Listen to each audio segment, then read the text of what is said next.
Every empire has an origin story. For Rome, that story begins with two brothers, Romulus and Remus, whose fate would shape a civilization. According to Roman tradition, they were the twin sons of Rhea Silvia, a priestess, and Mars, the god of war. Cast into the wild by a fearful king, they were left to die. But they didn't.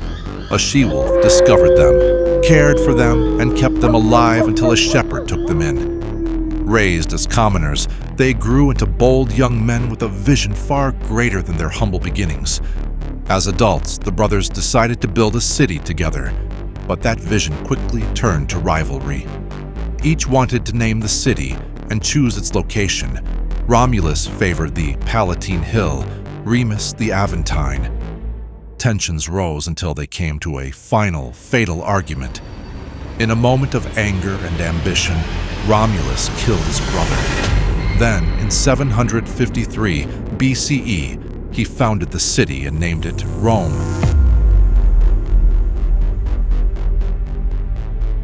It was a brutal beginning, but one that echoed the empire Rome would become, unflinching, relentless, and determined to survive. Though wrapped in legend, the story served a purpose. It reflected the Roman ideals of strength, sacrifice, and destiny. Romulus, Rome's first king, ruled with purpose. He organized the first Roman legions, opened the city to outsiders, and formed an early senate of elders to advise him. Under his leadership, the foundations of Roman society, military, political, and religious, were set. The myth may have inspired, but the systems he established had real and lasting impact. By the time Romulus disappeared, some said taken by the gods, others believed murdered, the city he founded had grown into something far larger than anyone expected. What began as a haven for wanderers was fast becoming a regional force. After Romulus, Rome would be led by a line of kings who expanded, organized, and shaped the city-state. These early rulers would turn Rome from a cluster of huts into a structured and rising kingdom.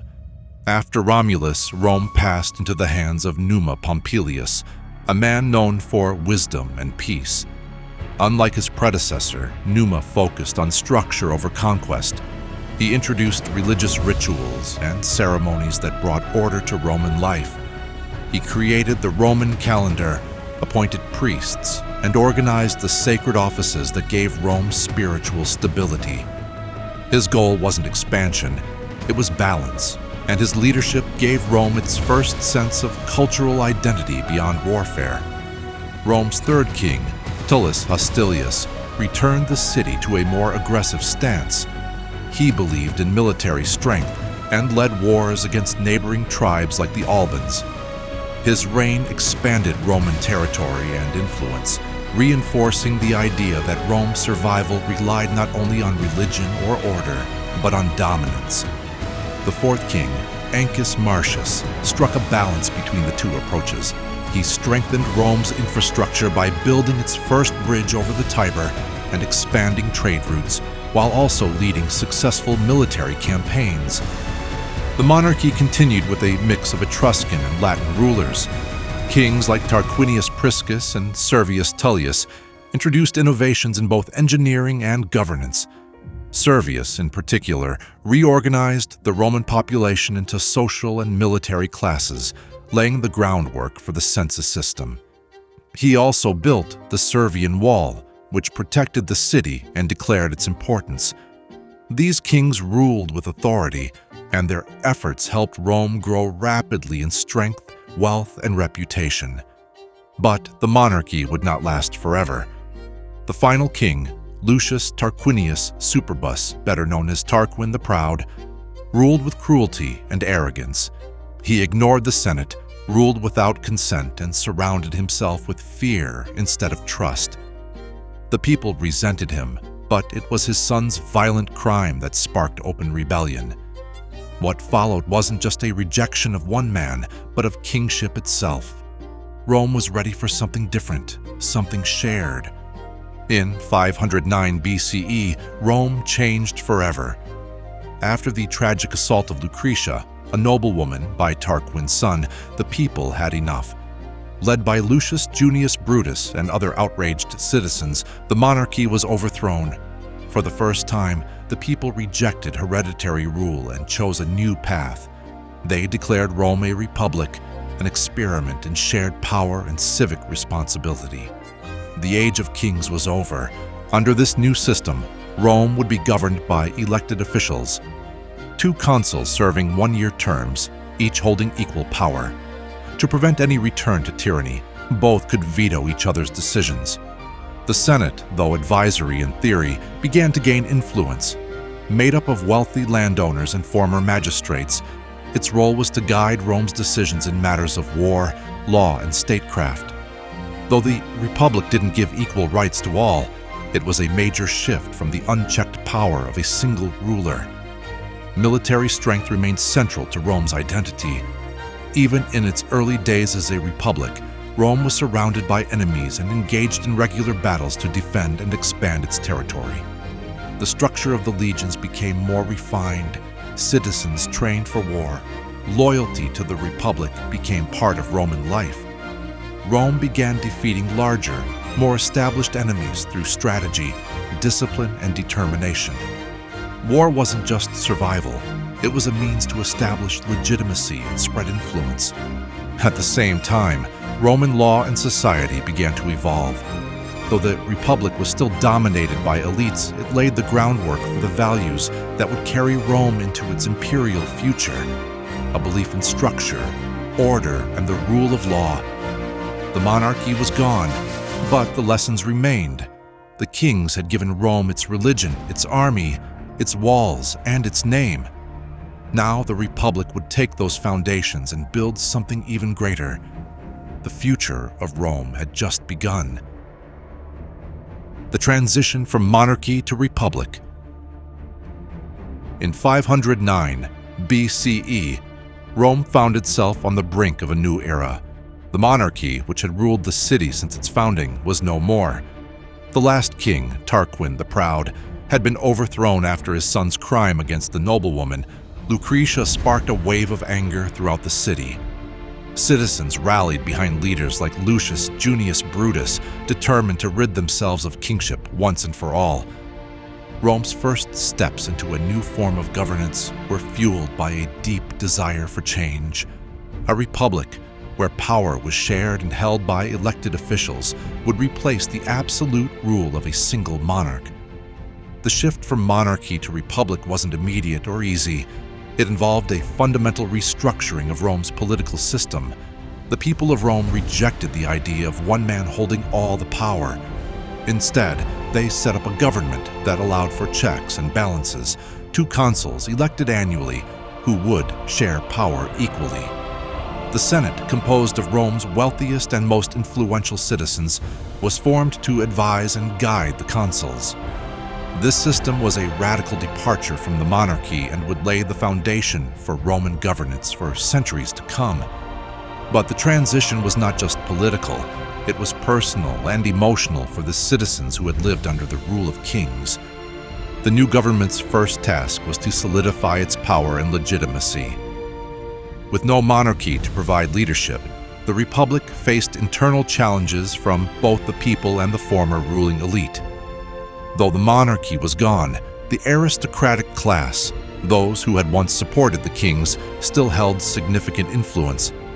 The citizens of Rome, particularly the plebeians, quickly realized that power in the Republic was far from equally distributed.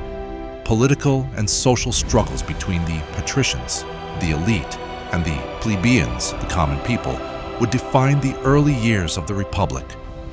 In the face of this challenge, the Republic's leaders made critical decisions to ensure Rome's survival. The consuls and the Senate would need to work together, and they began establishing laws and systems of governance that could withstand external threats and internal divisions. While the Republic's foundation was being laid, Rome's earliest struggles were not just about war, but also about how power and authority would be distributed among its citizens. Rome's transformation into a republic marked the beginning of a new chapter in its history, one that would continue to evolve. Though the Republic wasn't perfect, it offered a model of governance that allowed for participation, at least for those who had the right social standing. The lessons learned from this transition would help guide Rome through the centuries of its rise. The founding of the Roman Republic was as much about structure as it was about ideology. To ensure that no one man could dominate the political scene again, the Romans established a system that divided power. The Senate was the central institution in this system, a council of wealthy and influential men who would provide the Republic with direction and stability. While the Senate didn't have direct executive power, it held immense sway in deciding the fate of Rome. Its members were typically drawn from the upper echelons of Roman society, the patricians, and they served as the Republic's guiding force, shaping decisions on war, law, and internal politics. Alongside the Senate, the consuls were created to serve as the highest elected officials in the Republic. 2 consuls were chosen each year, ensuring that no one individual could amass too much power. These consuls had equal authority, meaning that one could veto the decisions of the other, creating a system of checks and balances that kept the government from becoming tyrannical. The consuls were primarily responsible for leading the military and making critical decisions for the state. They were Rome's top commanders and had the power to command armies and direct wars. This structure reflected a deep-seated Roman belief in shared responsibility. Yet, despite the ideal of balance, the consul's power was not always equal. Over time, the Senate became more powerful, and the patricians who controlled it often clashed with the plebeians, who felt excluded from real political power. The plebeians, who made up the majority of the population, were not represented in the Senate or given many rights in the early days of the Republic. This imbalance would eventually lead to the struggle of the orders, a long period of political conflict between the 2 social classes that would shape Roman politics for generations. The Roman Republic's political structure was an experiment, an attempt to create a government that was neither a monarchy nor anarchy. Its early success hinged on cooperation between the consuls and the Senate, though these 2 bodies would often clash over issues of power and authority. As the Republic expanded, its governing systems became more complex, creating new challenges in balancing the needs of its growing population. As the Senate and consuls solidified their power, a system of magistrates was also developed.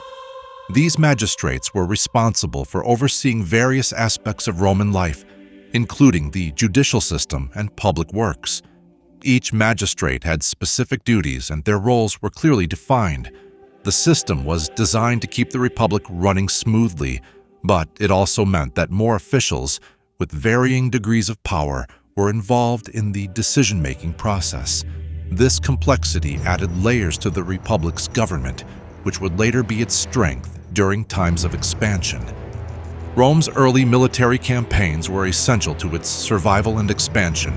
Surrounded by hostile neighbors, the Romans faced constant threats to their territory and sovereignty. The Roman military, structured for both offensive and defensive operations, proved to be one of the Republic's greatest strengths. The Roman legions, composed of citizen soldiers, marched out from the city to face the neighboring Sabines, the Etruscans, and the other Italic tribes.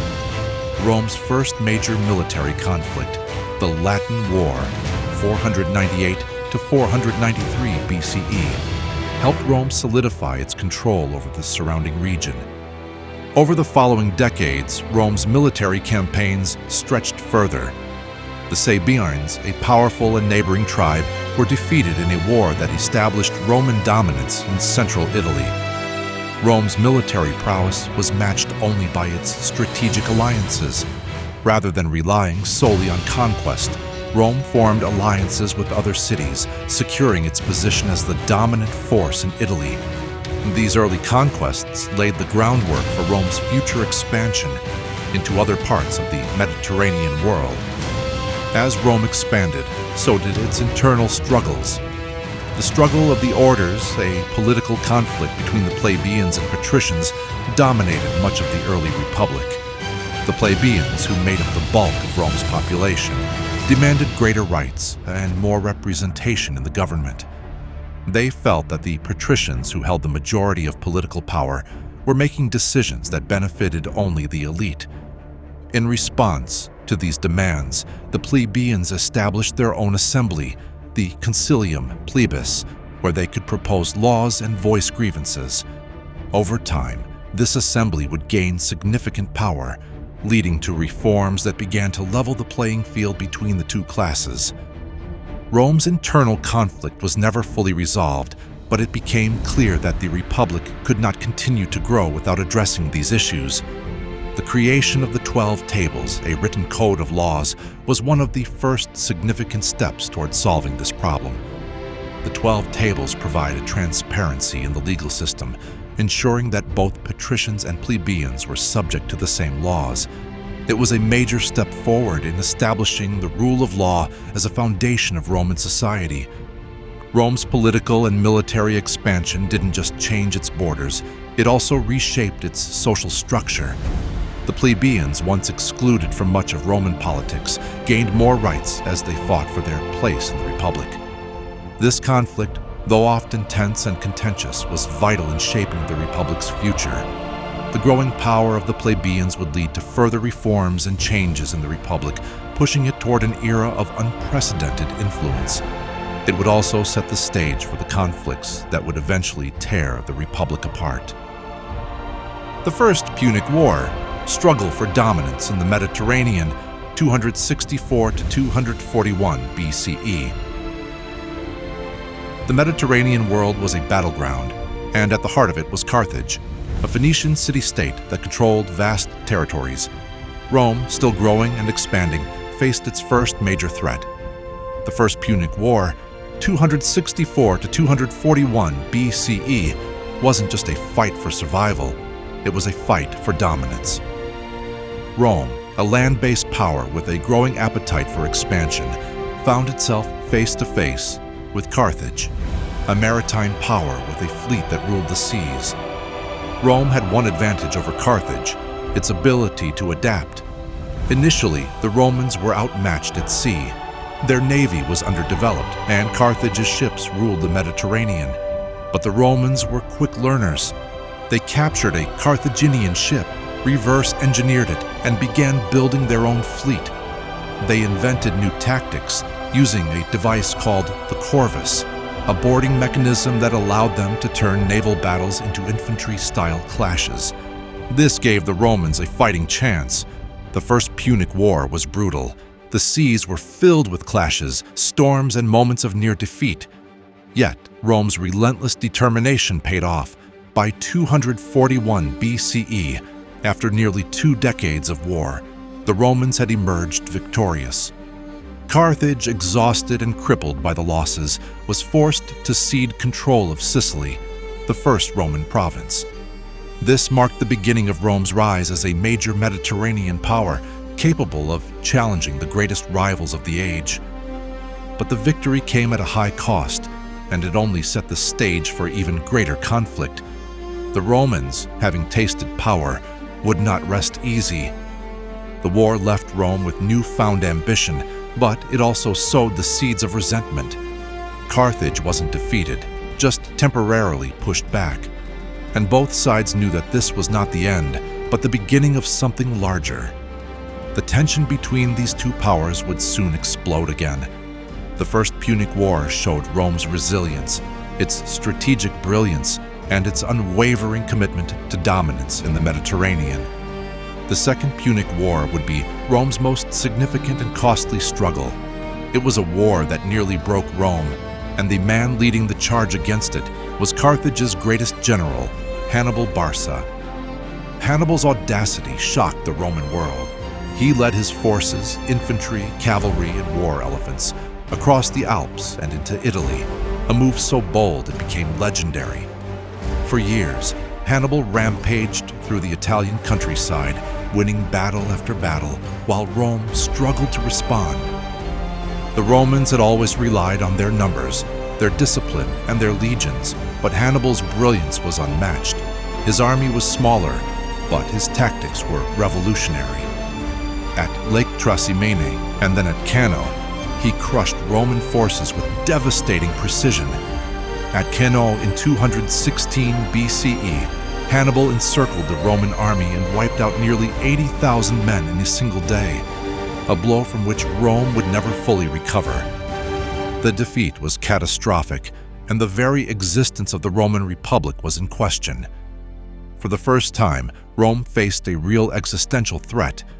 The Senate considered peace terms, but the Roman spirit refused to surrender. Instead, they adopted a strategy of attrition, avoiding direct confrontation with Hannibal and slowly wearing him down. The brilliant Roman general, Fabius Maximus, known for his cautious tactics, became the symbol of Roman perseverance. He understood that Hannibal could not be defeated by force alone.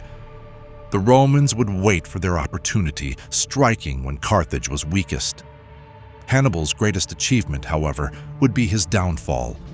While he was winning battle after battle, his position in Italy grew more precarious. Rome's allies began to abandon Carthage, and support in Italy started to wane.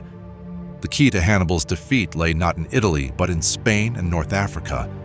The Romans, under the leadership of Scipio Africanus, eventually turned the tables by attacking Carthage's heartland. In 202 BCE, at the Battle of Zama, Scipio decisively defeated Hannibal, ending the Second Punic War. The war left Rome battered but unbroken. It was a victory not just in the battlefield, but in the survival of the Republic. Rome had been tested, but it had also learned and adapted. With Carthage weakened, Rome emerged as the dominant power in the Mediterranean, setting the stage for further expansion.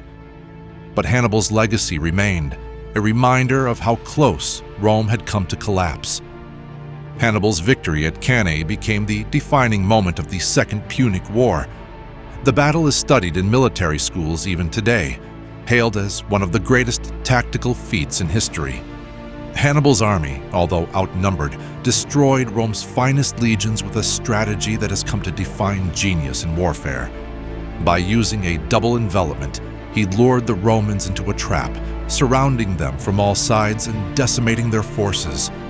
The horror of Cannae sent shockwaves through Rome. The Roman Senate, which had once been filled with confidence, now faced a deep crisis. No one had expected such a complete and utter defeat. The Romans had to regroup, rebuild, and reimagine their military strategy. The defeat, while devastating, brought out the best in Roman resilience. It spurred a wave of reforms in military tactics and organization. It also led to the rise of new leaders like Scipio Africanus, who would ultimately carry the war to Carthage and turn the tide. Despite the scale of the defeat, Rome did not surrender. The political and military elites refused to accept defeat. They knew that the Republic's survival depended on defeating Hannibal and reclaiming their lost ground. The rise of new generals, new strategies, and a commitment to endurance kept Rome in the fight. The contrast between the initial fear and the eventual resolve demonstrated the indomitable spirit of the Roman people. Cannae would haunt Rome for years, but the legacy of that battle also changed the course of military strategy. the Romans learned that no battle, no matter how devastating, was beyond recovery. They would not just fight to survive, they would fight to reclaim their destiny. The Third Punic War was Rome's final act against its greatest rival, Carthage. Although Carthage had been severely weakened after the Second Punic War, it still existed as a regional power. Its recovery, though slow, had been enough to make Rome uneasy. The Romans, remembering the threat Carthage posed, decided to end the conflict once and for all. In 149 BCE, Rome declared war on Carthage, and what followed was a siege of unimaginable proportions. The Romans, led by the consul Scipio Aemilianus, laid siege to Carthage itself. Carthage, though battered from years of war, refused to surrender without a fight. The Romans were determined to wipe Carthage from the map. For 3 years, the siege dragged on. The city's defenses held strong, but food and resources began to dwindle. The Carthaginians fought desperately, but the Roman machine was unstoppable. The final assault in 146 BCE saw the city's walls breached, and the Romans stormed in, massacring the defenders and destroying the city. Carthage was reduced to rubble. The destruction of Carthage marked the end of the Punic Wars and the end of Carthage itself. The Romans not only destroyed the city but also enslaved or killed its population. The phrase "Carthago delenda est," Carthage must be destroyed, had been fulfilled. The victory symbolized Rome's dominance over the Mediterranean, a power that no longer had a rival. The once proud city of Carthage, the nemesis of Rome for over a century, was gone. Carthage's fall sent a powerful message to Rome's enemies. The Republic had triumphed not just over Carthage, but over every obstacle that had once threatened its existence. Rome was no longer just a rising power. It was the undisputed master of the Mediterranean world. As Rome emerged from the Punic Wars, it faced new challenges. Its military, though victorious, had been stretched thin. Rome's legions were effective, but their structure was outdated. This was the moment when Gaius Marius, a general of humble origins, revolutionized the Roman army. Marius opened the army to the landless poor, allowing men from lower classes to enlist.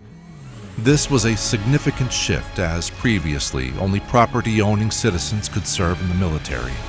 Marius's reforms did more than just expand the ranks of the legions. They transformed the very structure of Roman warfare. Soldiers were now professional, paid by the state, and loyal not just to Rome, but to their generals. This shift created a more cohesive, experienced fighting force. Rome's military was now stronger, more disciplined, and capable of projecting power across vast distances.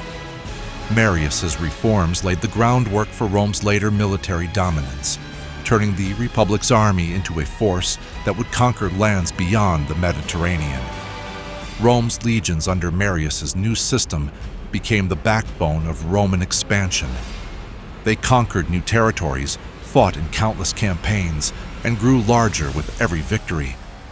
The Roman legions, equipped with advanced tactics, discipline, and equipment, spread the influence of Rome across Europe, Africa, and Asia. The military was no longer just a defense force, it was an instrument of imperial expansion. Marius's reforms, however, came at a cost. The loyalty of the soldiers began to shift from the Republic to the generals who led them.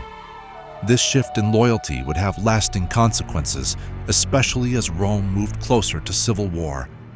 Marius's legacy was both one of military brilliance and political consequence. The army that conquered the world would one day turn against the Republic itself.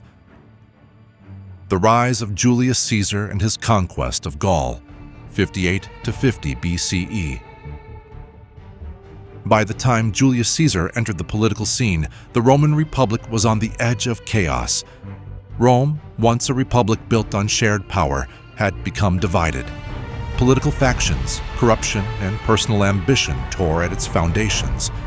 In the midst of this turmoil, one man emerged, Julius Caesar. His rise began with his military genius and bold ambition. In 58 BCE, Caesar was appointed governor of Gaul, a province that stretched from modern-day France to Belgium. What seemed like an ordinary political assignment would soon turn into one of the most remarkable military campaigns in history. Caesar's conquest of Gaul was nothing short of extraordinary. For nearly a decade, he fought a series of brutal wars against the various Gallic tribes. His tactics were innovative, and his leadership was fierce. With every victory, he expanded Roman territory and cemented his reputation as a military genius. The Gallic Wars not only increased Rome's wealth and influence, but also gave Caesar a personal army loyal only to him. His fame spread far and wide, making him a hero in the eyes of his soldiers and the Roman people. But Caesar's victories in Gaul also began to cause tension back in Rome. His growing power made the Senate uneasy. To the Senate, Caesar was a threat. They feared his increasing popularity would lead to him seeking absolute power. His military successes, paired with his charisma and political acumen, gave him the ability to challenge the very foundation of Roman governance. Caesar knew that the political elite in Rome, the Senate, would not allow him to maintain his influence without taking drastic measures. The stage was set for a showdown between Caesar and the Senate. By the time Caesar returned to Rome in 50 BCE, he had transformed into a force that could not be ignored. He had crushed his enemies in Gaul, but the real battle awaited him back home. His army was loyal to him, not to Rome. As he marched back to Italy, he was no longer just a general seeking military glory. He was a political player, determined to reshape Rome's destiny. In 49 BCE, the world watched as Julius Caesar made a decision that would change the course of Roman history forever. When the Senate ordered him to disband his army and return to Rome as a private citizen, Caesar refused. It was an order he could not obey. With his legions at his back, Caesar made the fateful decision to cross the Rubicon, a small river that marked the boundary of his province. As he stepped across that river, Caesar reportedly uttered the famous words, "The die is cast." The decision was irreversible. Rome was no longer just a republic, it was on the brink of civil war. The phrase, "crossing the Rubicon," would go down in history as a metaphor for taking an irreversible step, one that leads to an unknown and often dangerous future. Caesar's crossing of the Rubicon wasn't just a military maneuver, it was a declaration of war against the Senate and the existing political system of Rome. It was an act of defiance, one that forced Rome into a brutal civil conflict. On one side stood Caesar, with his loyal army. On the other, the Senate, led by Pompey the Great and other Roman leaders, determined to preserve the Republic as they knew it. The ensuing civil war was swift and brutal. Caesar, though outnumbered, proved to be a superior strategist. His legions marched on Rome, and Pompey, once his ally, fled the city. Caesar's forces pursued Pompey, defeating him at Pharsalus in 48 BCE, a crushing victory that secured his position. But the civil war did not end with Pompey's defeat. Caesar's enemies regrouped, forcing him into a series of campaigns across the Roman world. But no one could stand against Caesar for long. His military prowess, combined with his political skill, made him an unstoppable force. For Rome, the Civil War was a traumatic experience. It was not just a battle for power, it was a fight for the very soul of the Republic. The conflict tore families apart, divided the Roman citizens, and left Rome weakened. The idea of shared power, once central to Roman governance, was now shattered. Caesar's victory in the Civil War marked the beginning of the end for the Roman Republic. It would never return to its former state. By 44 BCE, Julius Caesar stood at the pinnacle of power. His rise from military leader to political ruler was complete. After years of political maneuvering, military conquest, and civil war, he was declared dictator for life, a position that gave him absolute power over the Roman state. For many Romans, this was the final blow to the republic they had once cherished. The title of dictator had traditionally been given in times of crisis, but to hold it for life was something unheard of in the Republic's history. Caesar's reign as dictator brought sweeping reforms. He restructured the Roman calendar, introducing the Julian calendar, which would remain in use for centuries. He also reformed the Senate, expanding it to include more members and reducing the power of the traditional aristocratic families. Caesar redistributed land to the poor, reducing the economic gap between the rich and the common citizens.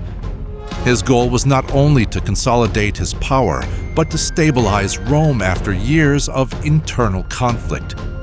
However, while many saw Caesar's reforms as necessary, others feared that his centralization of power was a direct assault on the Republic's foundations. The Senate, which had once been the heart of Roman politics, was now filled with Caesar's supporters. Many of the traditional elites saw their influence wane as Caesar's power grew. He was no longer just the leader of Rome, he was the embodiment of Rome itself.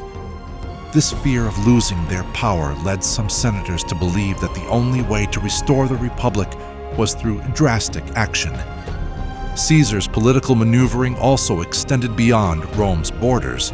He made alliances with key foreign leaders and expanded Rome's influence across the Mediterranean. His ambitions reached as far as Britain and the Middle East. Caesar was not content with ruling Rome alone. He sought to create a lasting empire that would outlive him, but for all his power, his reforms were a double-edged sword.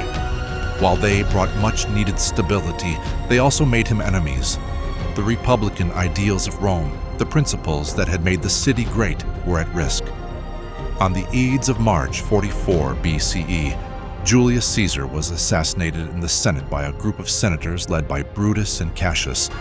The assassination was not just the death of one man, it was the death of an era. The men who plotted against Caesar believed that by killing him, they could restore the Roman Republic and prevent him from becoming a tyrant. They thought that by eliminating Caesar, they were preserving the freedom of the Roman people, but their actions would have the opposite effect. Caesar's death plunged Rome back into chaos. The Republic, already weakened by years of political instability, was now left without a clear leader. His assassination did not restore the Republic, it fractured it even further.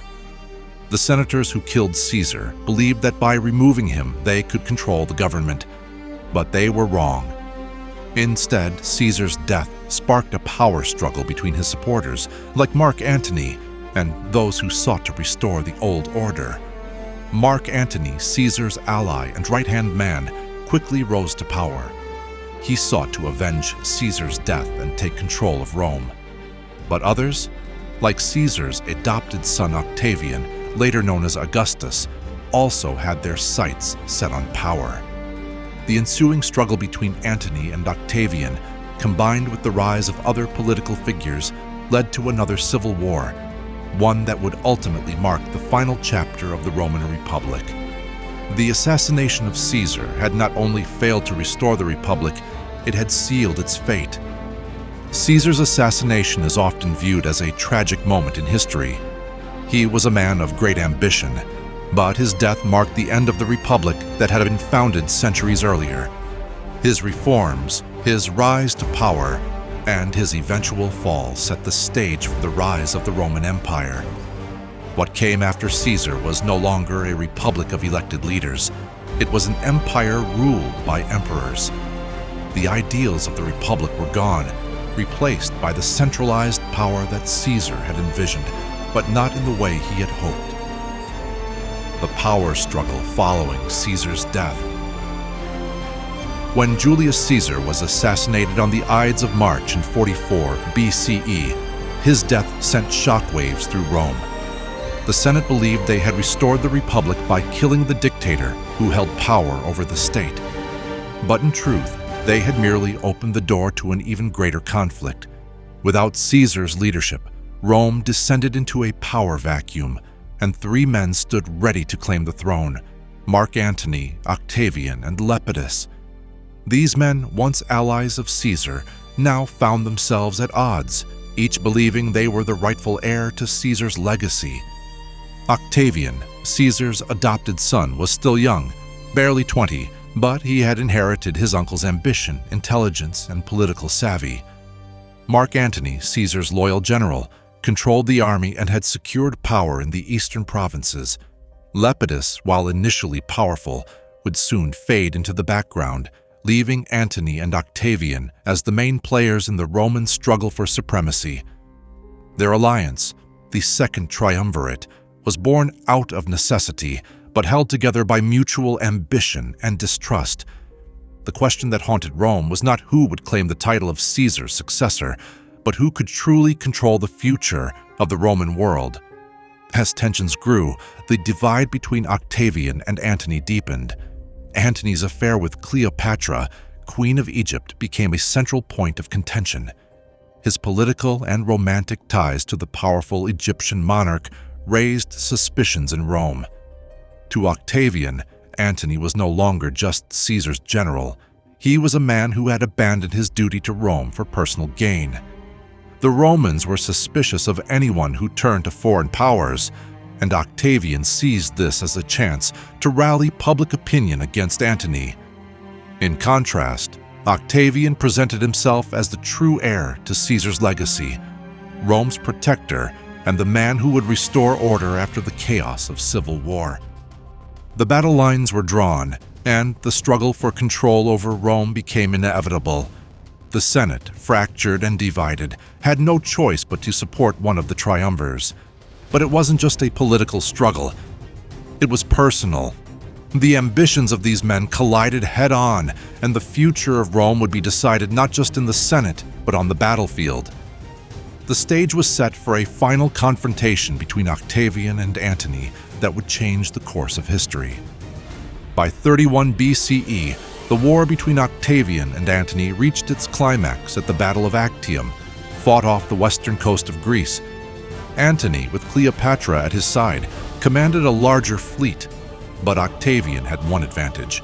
His commander, Agrippa, was a brilliant strategist, and Octavian's forces were more disciplined and focused.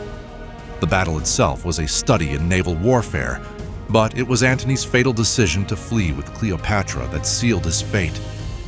Their retreat was not just a military failure, it was a moment of personal defeat that would forever alter the future of Rome. The aftermath of Actium marked the definitive end of the civil war. Antony and Cleopatra fled to Egypt, where they both eventually took their own lives. Octavian emerged victorious, but the victory was more than military. It was symbolic. Rome, after years of internal conflict, was finally ready for peace. The Senate, unable to oppose Octavian's growing power, declared him Augustus, the revered one. But Augustus, with the tact that would define his reign, did not claim the title of king. Instead, he embraced the role of princeps, the first citizen, the protector of the republic. In reality, he held absolute power, but the republic, at least in name, would remain. Octavian's victory at Actium didn't just end the civil war, it reshaped the future of Rome. The transition from republic to empire was complete. The triumph of Augustus marked the beginning of an era of unprecedented stability and expansion. No longer would Rome be a city divided by civil strife. Augustus would restore order, but it would come at the cost of the republic's traditions. Power would no longer be shared among elected officials. It would be centralized in the hands of one man, the emperor. When Augustus became the first emperor, he didn't simply seize power. He carefully constructed a system that would grant him absolute control while maintaining the illusion of the republic. The Senate still existed, and the traditional republican offices remained. But Augustus was the driving force behind Rome's decisions. His authority stretched far beyond that of any previous leader. His genius lay in presenting himself as the guardian of Roman tradition, while in reality he was reshaping Rome into an empire. Augustus's reign brought a period of peace and prosperity known as the Pax Romana, or Roman peace. This peace, however, was maintained through Augustus's firm grip on power. He reformed the military, creating a standing army loyal to the emperor and establishing a permanent guard to protect the emperor's life. Augustus also reorganized Rome's provinces, ensuring that loyal supporters governed key regions, which strengthened his hold on power. His military conquests expanded the borders of Rome, bringing in new wealth and resources, further solidifying his reign. But Augustus's reforms went beyond military and administrative changes. He understood that the empire could only thrive if its people felt secure and unified. He passed laws that promoted marriage, family values, and social stability. Augustus also took control of the treasury, redistributing wealth to create a stronger middle class. He built monumental structures throughout Rome, including the Pantheon, and he famously boasted that he found Rome a city of bricks and left it a city of marble.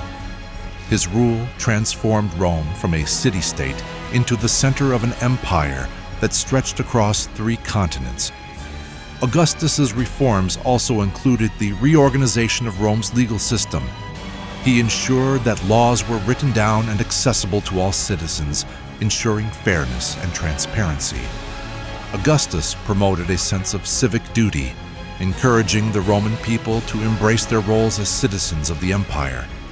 The policies he enacted, such as the development of public infrastructure and the expansion of the military, helped bind the far-flung provinces to Rome.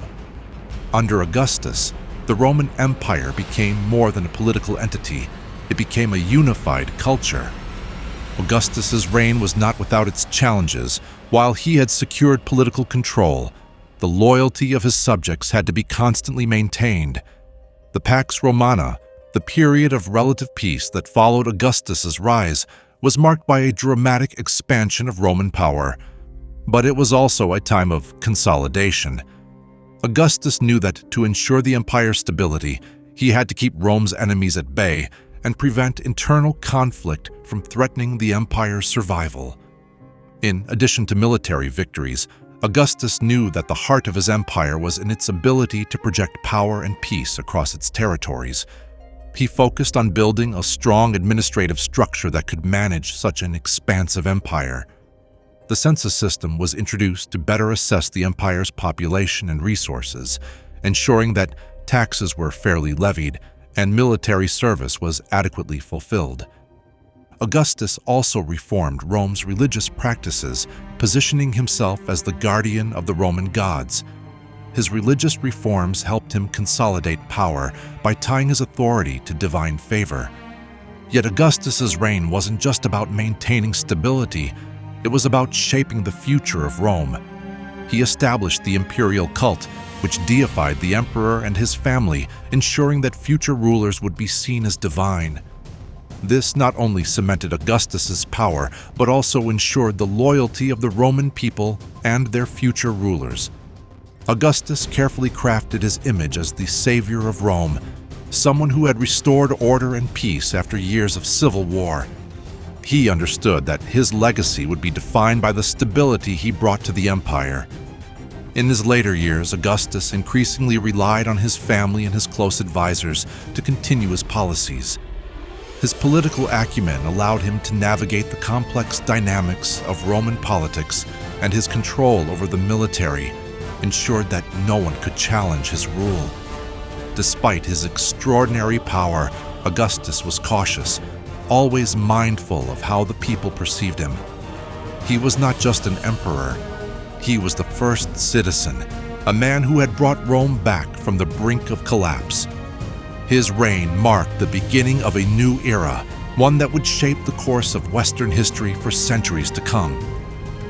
The reigns of the 5 good emperors. In the early 2nd century CE, the Roman Empire reached its peak, not just in land but in leadership.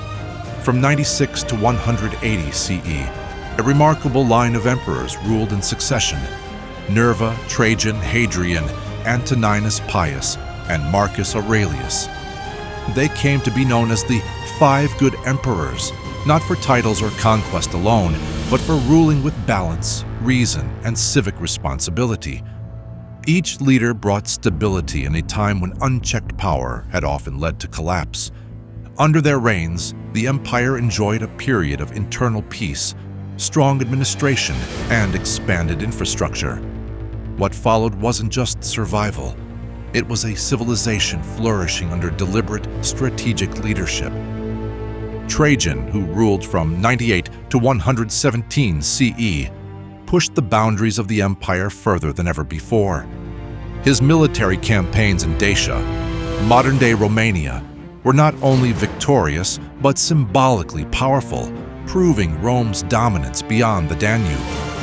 The Dacian Wars funded vast construction projects, including the iconic Trajan's Column, which still stands in Rome today as a visual record of Roman glory.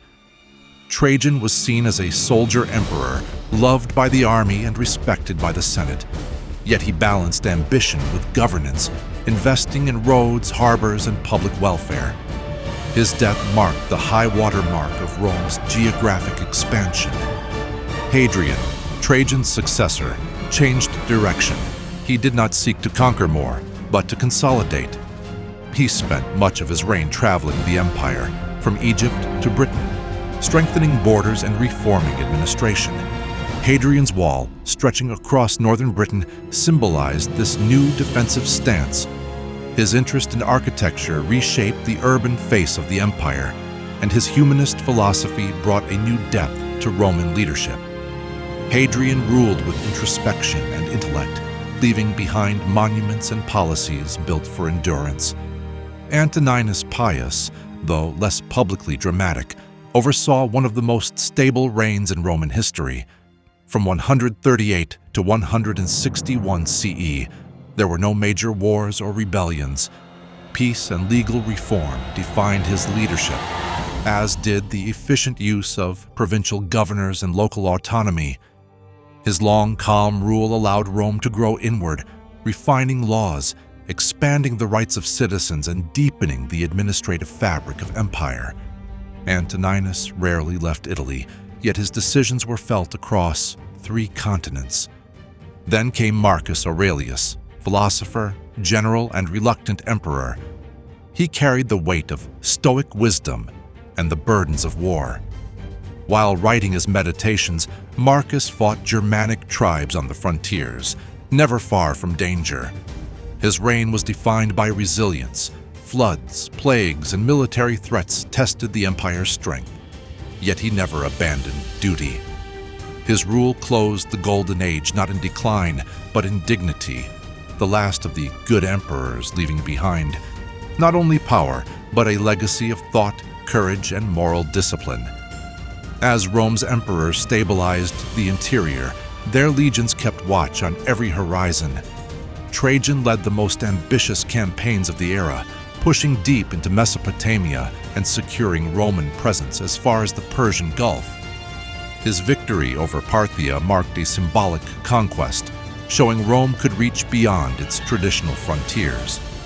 But this expansion wasn't permanent. After Trajan's death, Hadrian quickly withdrew from these eastern territories, recognizing that overreach was a greater danger than pride could justify. It was a conscious decision to preserve Rome's core strength rather than chasing glory into instability. In the West, the empire strengthened its borders through military infrastructure and calculated occupation. In Britain, Hadrian's Wall was more than a fortification. It was a message. Stone by stone, it told northern tribes, "This is where Rome ends." In Germania, the Rhine and Danube rivers became natural boundaries, lined with forts and legions ready to defend but not necessarily invade. The empire had reached its limit, and its leaders knew maintaining what they had was more difficult than taking more. Rome's generals were now guardians of stability, not agents of expansion. Still, conflict never vanished. The empire faced periodic revolts in North Africa, unrest in Egypt, and tribal pressure along the frontiers. But these challenges were met with trained, disciplined responses. The legions remained well-funded, well-equipped, and well-led. Veterans were rewarded with land and citizenship, binding loyalty to the empire's future. Roman military strength in this period wasn't built on sheer brutality. It was structured, strategic, and professional. In addition to defense, the army became a vital part of society. Soldiers built roads, aqueducts, and cities. Garrisons protected trade routes and helped spread Roman culture. Across Gaul, Spain, the Balkans, and the Middle East, local elites often joined Roman ranks, becoming part of the imperial fabric. It wasn't just conquest that sustained the Roman military, it was integration. This interconnected system kept distant provinces aligned with the Roman rule, not only through force, but through shared interest. But with strength came a quiet tension. Beneath the surface, there was a growing dependence on the military to preserve peace, enforce loyalty, and maintain imperial authority. Future emperors would rely even more heavily on generals and legions, and eventually the balance between state and sword would tilt dangerously. But for now, Rome stood steady. The army was the backbone of an empire at peace, but never asleep. The Golden Age wasn't only felt on the battlefield, it was carved in marble, written in laws, and paved in stone.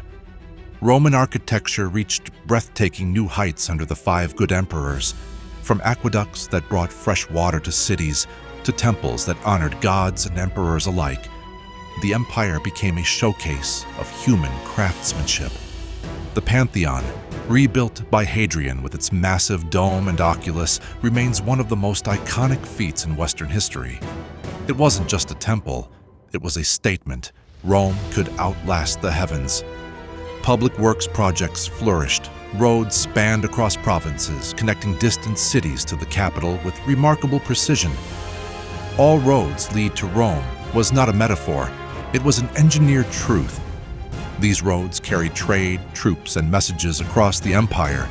Bridges, ports, and harbors were upgraded to handle the growing demands of a global economy.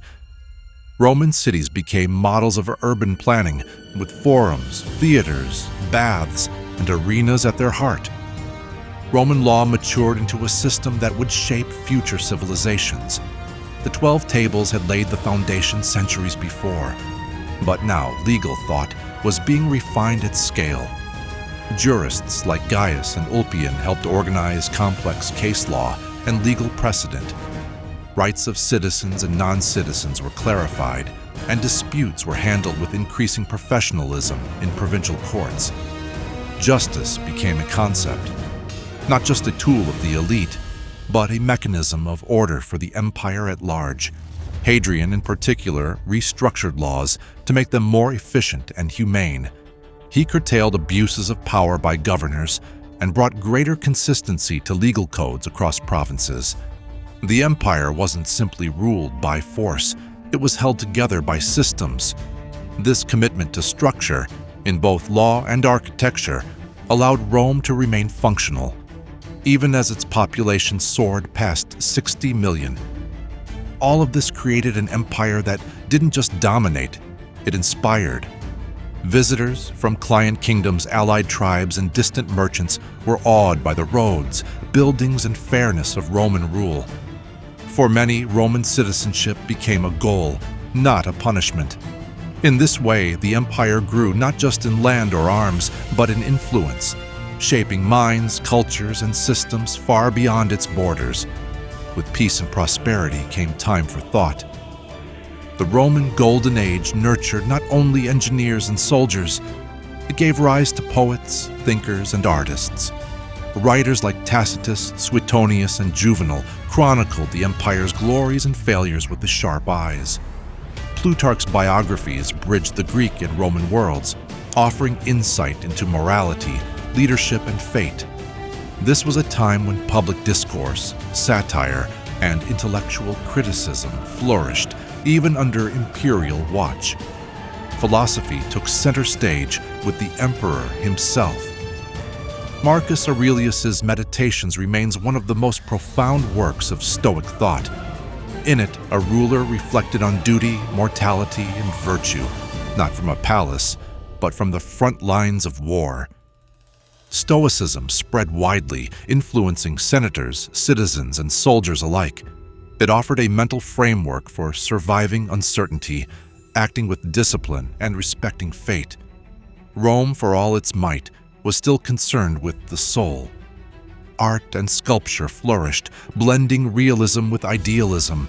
Portraits of emperors captured both age and wisdom, rejecting earlier traditions of flawless gods. Mosaics filled the homes of the wealthy, while frescoes decorated villa walls with scenes of mythology, nature, and daily life. The empire's cultural language, Latin, unified its vast territories. Latin literature, law, and rhetoric became tools of cohesion and identity. Religion evolved, too. While traditional Roman deities remained central, the empire grew increasingly diverse. Egyptian, Persian, and Eastern cults made their way into Roman worship. Temples to Isis stood alongside shrines to Jupiter. Religious tolerance, though not always perfect, reflected the multicultural reality of the empire. This blend would eventually make room for a radical new belief, Christianity. But for now, the Roman gods still ruled.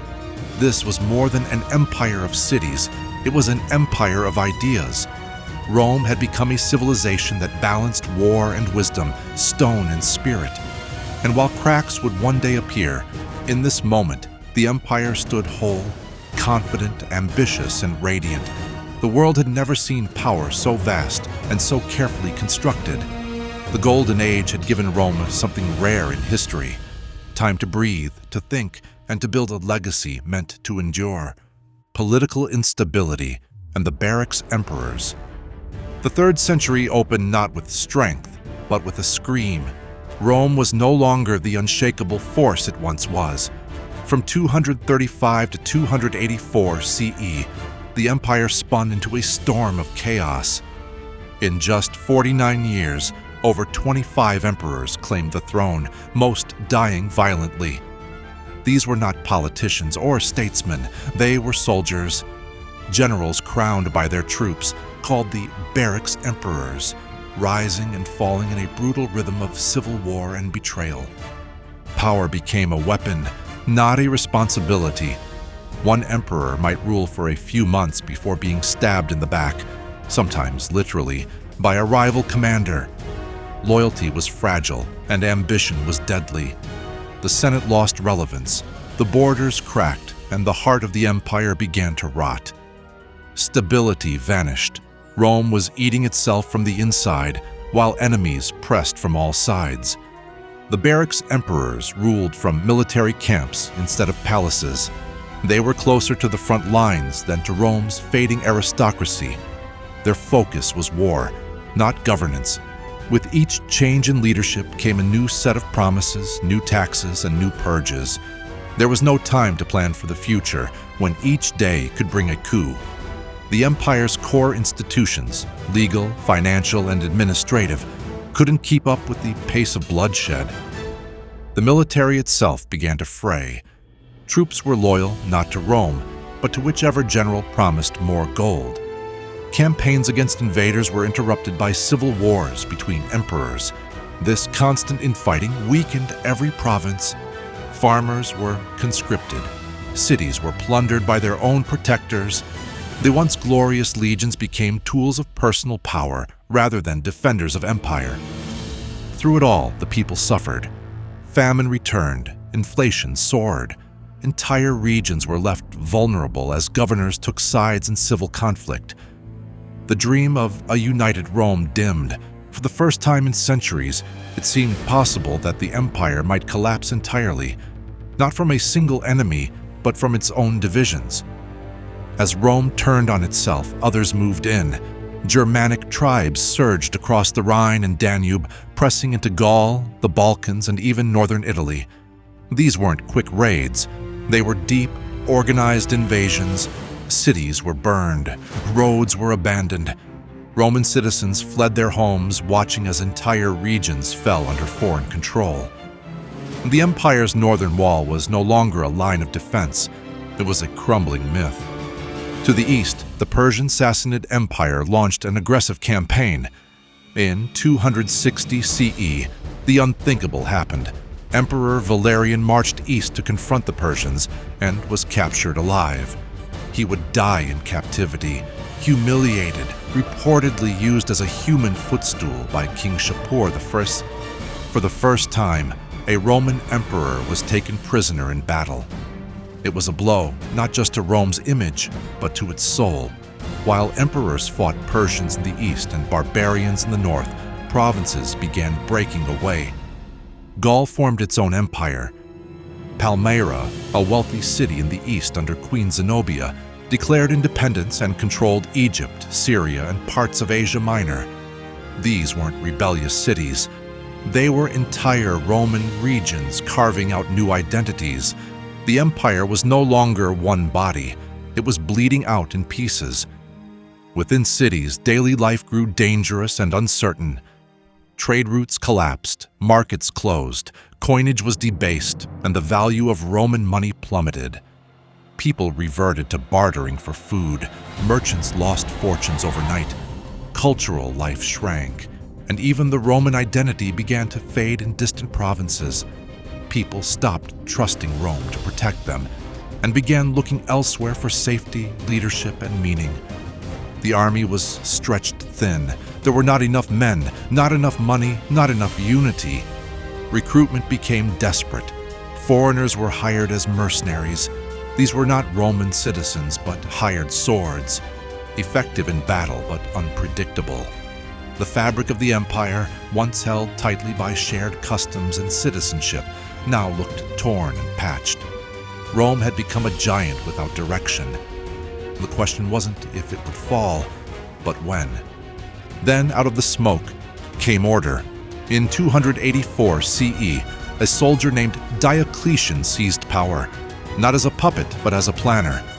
He understood that Rome could no longer be ruled by one man. The empire was too vast, too complex, too fractured.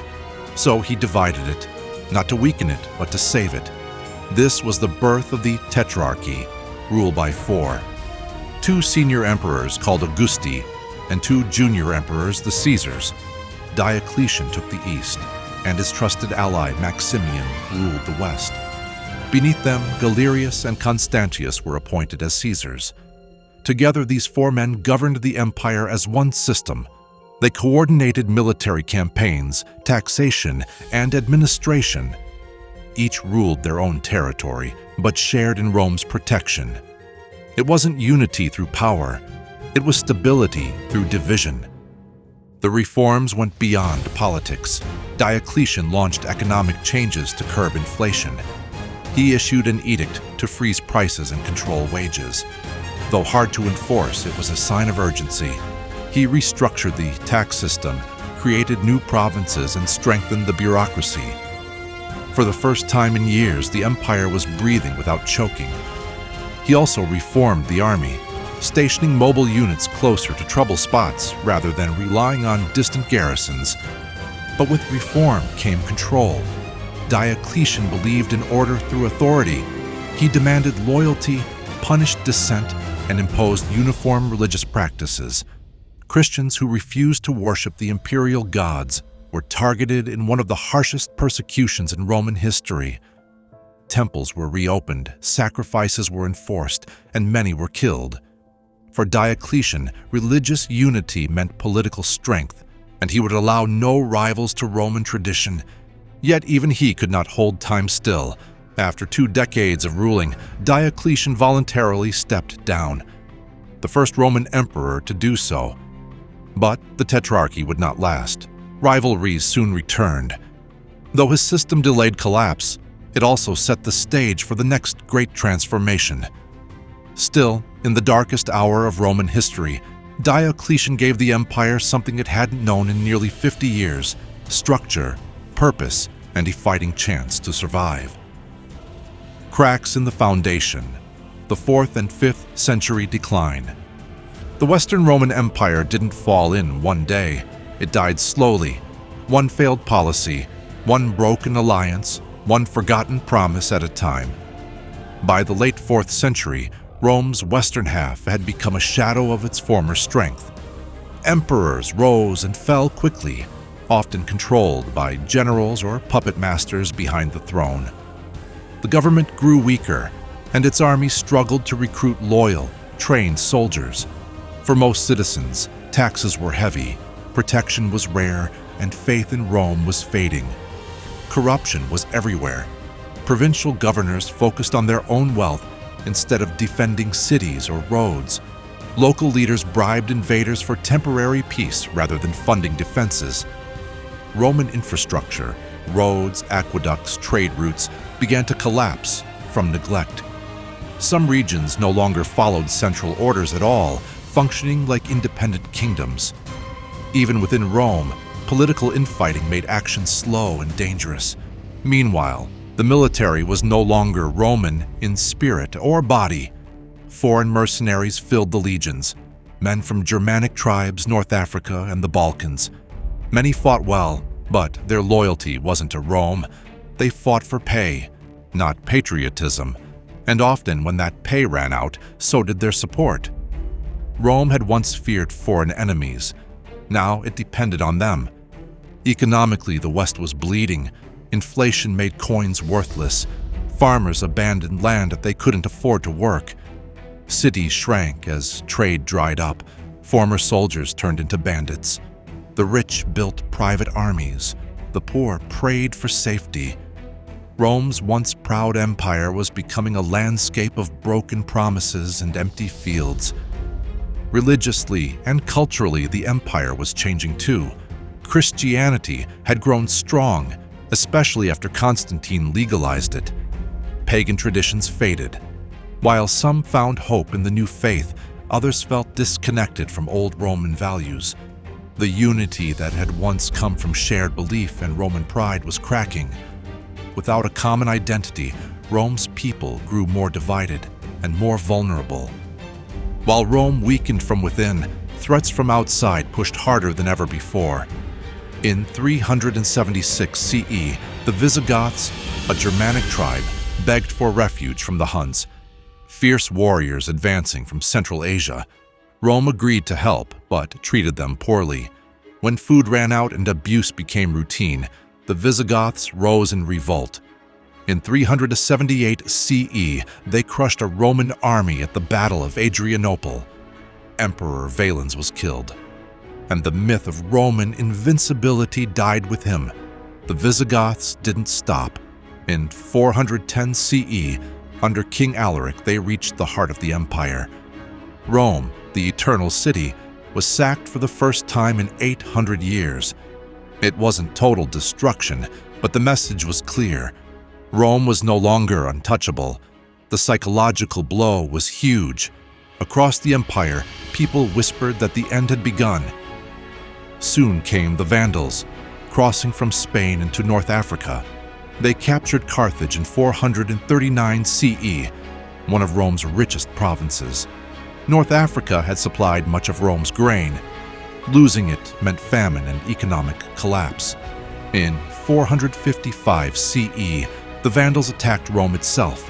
They looted for 2 weeks, stripping the city of wealth and dignity. The word Vandal would come to mean senseless destruction. But in truth, they were just seizing what Rome had failed to protect. The Huns were the most terrifying of all.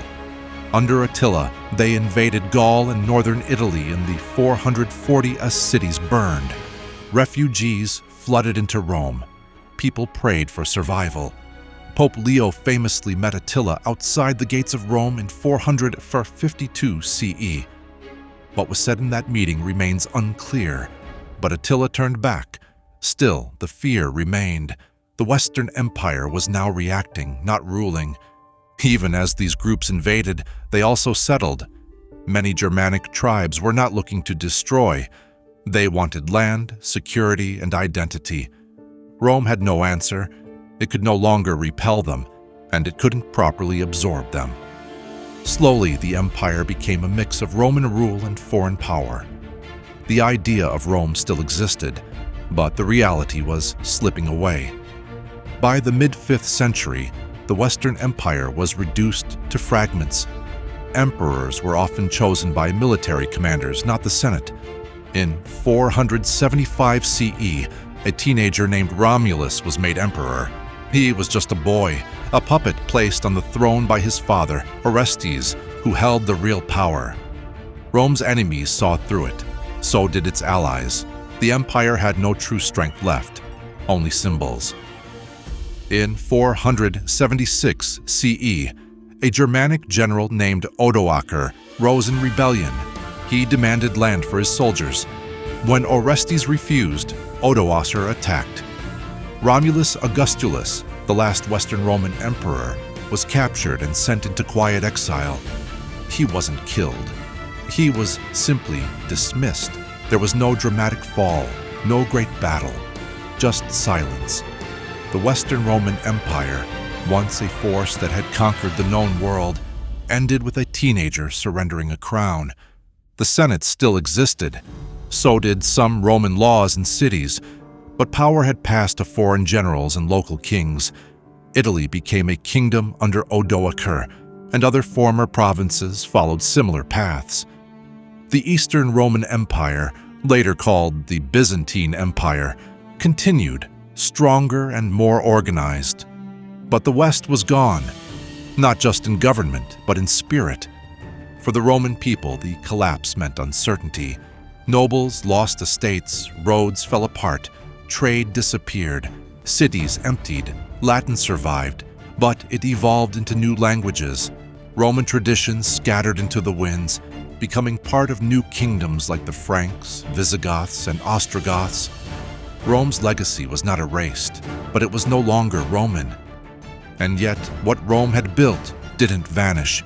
Its laws shaped Europe, its architecture inspired cathedrals, its culture influenced Christianity. Rome's dream, order, power, unity, echoed through every king, pope, and emperor that came after. The empire had fallen, but the idea of Rome would outlive its walls. In its death, Rome became eternal. Constantinople, the new Rome. After the fall of the Western Roman Empire in 476 CE, the East did not crumble. It adapted, evolved, and endured. At the center of this survival was Constantinople, a city built by Constantine the Great in 330 CE. Strategically placed on the Bosporus Strait, it connected Europe and Asia, East and West. It commanded trade, culture, and military routes with unmatched precision. This wasn't just geography, it was deliberate empire building. And for 1,000 years, that decision held the empire together. Constantinople was built to reflect Rome's glory, and then surpass it. It had imperial forums, triumphal arches, and golden domes that glittered under the Mediterranean sun. Its streets were crowded with philosophers, soldiers, merchants, and pilgrims. The city buzzed with the voices of Latin administrators and Greek theologians. It became the heart of Orthodox Christianity, but never forgot its Roman legal roots. To walk its streets was to walk through layers of empire. The Eastern Empire retained these same titles, the same Senate, and even Roman law. But unlike the West, it shifted its language to Greek and adjusted its court culture to match a more Eastern identity. The emperor remained the absolute ruler, but he was now God's representative on earth as well as Caesar. Bureaucracy became more rigid and ceremonial. Every detail of protocol and symbolism was meant to project continuity and sacred order. This wasn't just a continuation, it was a transformation. The city was fortified like no other. The Theodosian walls stood tall and unbroken for centuries. These triple-layered defenses were considered the greatest fortifications in the ancient world. Even as barbarian kingdoms rose in the West, Constantinople held firm. It withstood sieges, earthquakes, and rebellions, yet survived when others fell. For many across the Mediterranean, it became the last visible link to a Roman world that once ruled them all. By the 6th century, Constantinople had become a hub of wealth, art, and learning. Scholars preserved classical knowledge in libraries and monasteries, while architects redesigned the city skyline. The hippodrome thundered with political passion, and markets overflowed with silks from China and spices from India. The East thrived while the West fragmented. This was no accident. It was resilience born of strategy, geography, and an imperial mindset that refused to let go of power. Yet beneath the surface, the differences between East and West became more apparent with time. The Latin-speaking, Pope-led West and the Greek-speaking, Patriarch-guided East drifted further apart. But still, Constantinople saw itself as the Roman capital, not a replacement, not a follower, the continuation.